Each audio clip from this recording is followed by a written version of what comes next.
There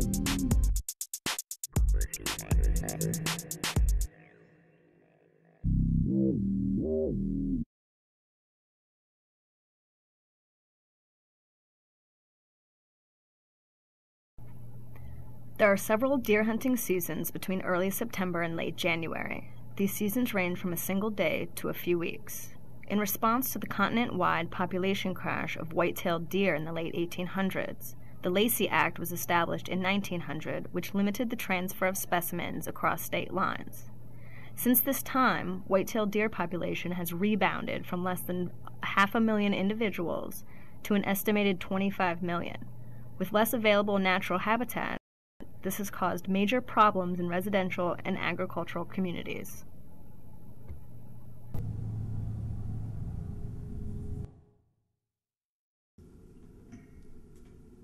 The deer population in Delaware is really kind of a modern population. It doesn't really reflect what was historically here, and the whole dynamic about deer has been altered. Deer have been on this continent for millions of years and under all sorts of predation pressures which they've been released from. If you look at the megafauna that was in North America during the ice ages, deer are primarily one of the few species that remain. So obviously they were successful. They survived dire wolves and saber-toothed cats and the immigration of man and his use of fire. And I don't think the Native Americans had hunting seasons. I think it was year-round. Given opportunity, I think they would eat a fawn just right and a doe just right along with a buck. These are all, the way we hunt deer now, it's all a modern contrivance of trying to get deer populations to recover from almost elimination. And so we're dealing with a modern hunter who still wants to hunt deer that have antlers, but doesn't understand or want to hunt does that control the population. So part of our struggle is to convince hunters to manage in a way that's effective ecologically. They're really not very plugged in ecologically, but I've seen a change even in the few years that I've been doing this. Realization that there's a hunting opportunity if they hunt the way we want them to hunt. So I think it's a work in progress. I also think the public at large is not as afraid of hunters. They're becoming more afraid of deer. Auto accidents, damage in their yards, the frequency that they're seeing deer. I think I'm starting to make people more tolerant of the idea that they may allow an archer down the street or something else to work to help manage this resource, because deer are starting to move away from the lovable woodland Bambi type creature into almost vermin. They're coming into my yard and eating all of my vegetables kind of type of creature. It's an amazing transformation, but I think that's where we're headed. Deer are also becoming more urban. And we're starting to see them in people's backyards, in places where they're not afraid of people, they're not afraid of dogs, they'll move right through yards, places they used to avoid a couple decades ago. So this behavioral change is both in humans and in deer is going to be really an interesting dynamic over the next 20, 30 years. The goal of the quality deer management program is to balance the deer with the existing habitat conditions that they have. And also balance it socially with the people in the community, which means you must involve hunters, landowners, the public, natural resource professionals, and property owners and such, and involve all of them in making decisions and to develop a level of our social carrying capacity, as we like to refer to it, which will probably vary differently from the biological carrying capacity. Here in Delaware, our biological carrying capacity is a lot higher than most states because we have very productive agriculture. However, when you have an enhanced carrying capacity because of agriculture, it tends to lead to more crop damage, negative human-deer interactions, i.e. car accidents, more chances for disease. Those type things. So it's important to balance that deer herd. It's important to find the right number and balance that deer herd with that carrying biological carrying capacity and the social carrying capacity. It's also good for the deer to balance to reduce the numbers and balance the deer herd. Even in the land of plenty, with a lot of good food and all, that deer can become socially stressed, and it affects the deer herd as far as how they reproduce and the quality of the deer. When I first came to Delaware State Parks from Florida, I didn't have to deal with deer. I never really dealt with them before, but the more time I spent here, I saw more ecological damage occurring in our forests than I anticipated, and to the point where deer were making more management decisions about what our forests were going to look like over the next 100 years than we were. And they're making these choices with their pallets on a daily basis. Our only tool to really control that was to deal with hunting, or to use hunting as a management tool for a couple weeks, basically out of an entire year. So we have to take our entire management choices in that period of time and try to influence the direction that our forests are evolving, are succeeding over the next century. We have very low oak stocks. I don't see a lot of middle age or young oak trees. We're missing entire shrub layers, where if we have them in some of our forests, they tend to be Asian because we have so many invasive species as well. And deer, because of their choices, are influencing and helping convert our forests from native species to non-native. A lot of my fellow farmers have pushed in the past, and I guess they would still like to see what is referred to as shoot and let lay, where they can basically shoot deer 24 hours a day, 365 days a year to reduce crop damage. It sounds like the easy way out, but it's not. One, I've never seen any program that's ever been implemented like this in any state that's ever worked. Because if it had been working, they would have at some point cut it back and were still letting it go. What you end up doing basically is reducing deer to a pest, and they're not a pest, they're a resource that could be used to supplement farm income as far as hunting leases and that kind of stuff, or just more enjoying your property if you like to deer hunt yourself if you're in the property. Shoot and let lay also takes the hunter out of the equation, and the hunter is the best management tool we have. And let me preface that by saying the properly educated hunter is one of the best management tools we have. So taking the shoot and let lay approach is not the easy way out. The other problem you have with that is I don't know how the anti-hunters would take to seeing just deer laying, rotting carcasses laying out in the fields, or orphan fallen, starving to death.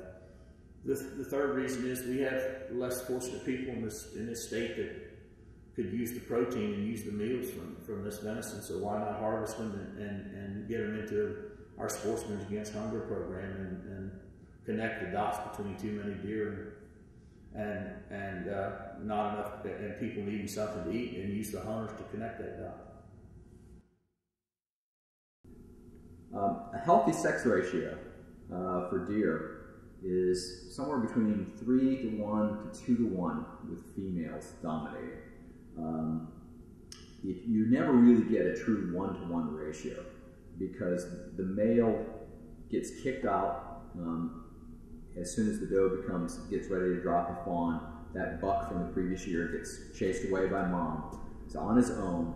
They form bachelor groups, but until they do that, they just wander right in front of guns and cars more frequently than the does do. The does don't move around as much. They have territories associated with their mothers and their grandmothers, and they sort of know the lay of the land. The young male fawns and the spike bucks get chased out and have to travel long distances to find new territory frequently, and they just don't survive as well. Let's see here. Some of the biggest challenges that we have come across in our property has been trying to get the deer hunters to go along with the program. They didn't understand that they were going to see less deer, but they are liking the amount of deer that they are seeing, the quality of them. They're seeing a lot more bucks, a lot more bigger bucks, so they are happy about that. We did a lot of seminars to help convince them of the ideas of doing the deer management. We have seen improvements over the past 10 years of being a 2.5-year-old deer was our average deer kill for bucks to now being a 3.5 to a 4.5-year-old buck, and the size of the antlers have greatly increased. We are now harvesting an average of a 2.5-year-old doe compared to 10 years ago we had 5, 6.5-year-old does. So we've got our deer herd down quite a bit. First thing I tried to do is I ran into a problem with convincing people within parks that we had a deer problem because they'd already been hunting and the assumption was that the hunting was working. Well, it wasn't, but there's no data to say that it wasn't. And one of the big complaints in parks is that we can't hunt because it's not safe. So we had to really contain, confine, and control hunting to make sure it's safe because our first mission is to provide recreational opportunities for the public. The second thing is hunting is not considered one of those recreational opportunities. That's the purview of the Division of Fish and Wildlife and their game lands that they manage for recreational hunting. So what we ended up doing was using hunting as a tool to manage for the ecological restoration within our parks. I had to demonstrate to the park staff that additional efforts to control deer were worthwhile, and then convince neighbors that it was worthwhile. And I've got all kinds of neighbors.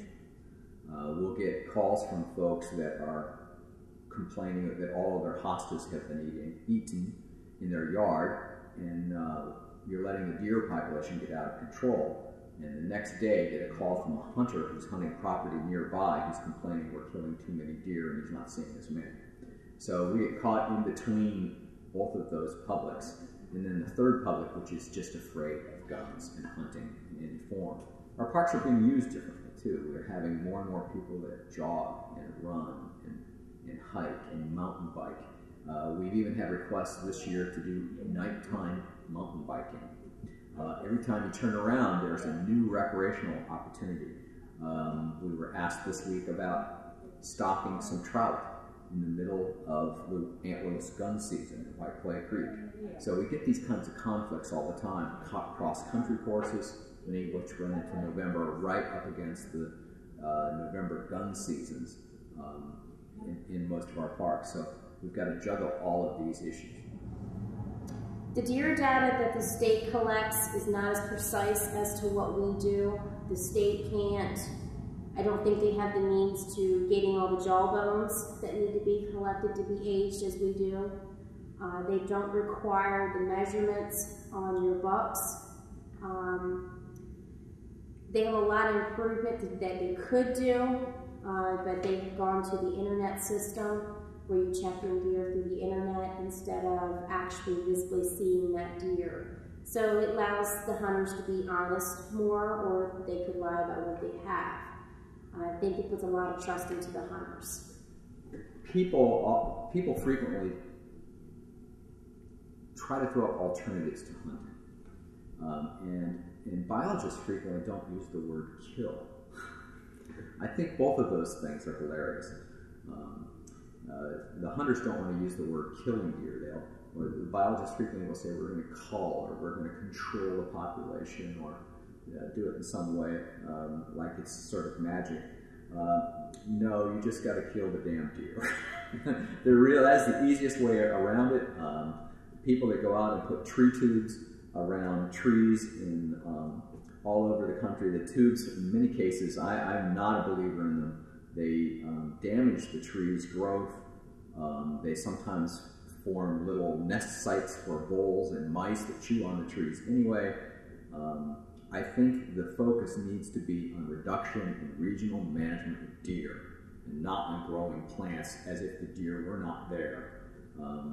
We can fence the world, but those trees are not going to be able to generate any young either unless the deer are controlled. So you're only really planting one generation. It just drives me absolutely crazy. Let's see. So one of the things that people always want to throw out is some sort of fertility control. Well, there's an expense to that. Not only an expense in the drug, but a huge expense in trying to apply the drug to the deer. It's not like setting up a drugstore and deer come after they have been sexually educated about population control and come to you for the drug. No, you have to go to them and inject the drug into them, and they don't like it. This is an intelligent animal, and you've got to do it every year. And if you don't inject the drug, they'll have twins. So it's really only effective in very small enclosed parks. And by small, I'm saying 50, 100 acres, fenced. That population is confined. They can't move in or out. Those are the only kind of places that it's really proven to be effective. There has been more experimenting in this area. They purportedly have a drug that is effective for at least 2 years, but still.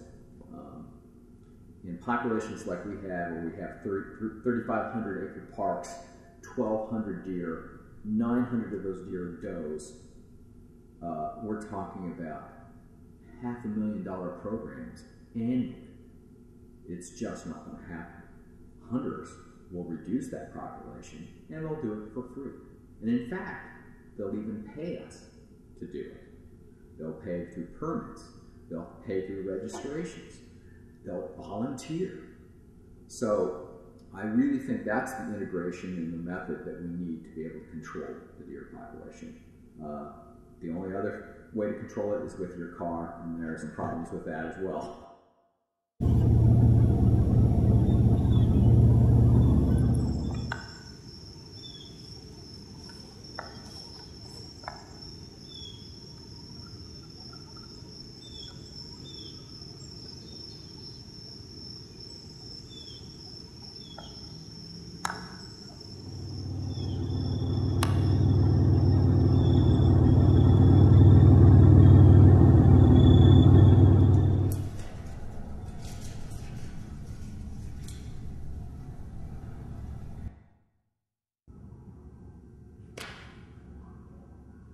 That's it, man.